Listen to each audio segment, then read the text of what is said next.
Hello. As the machine is 240 volts, we used this transformer to connect the machine. You see, this is the power cord. It's a direct wire from the transformer.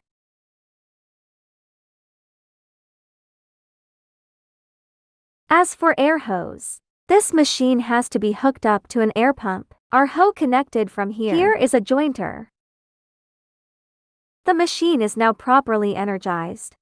We will test machine later. The machine can choose between English and Chinese interfaces. Back to login.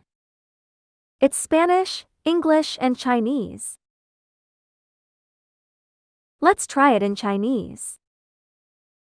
Here are some tenon options you can choose.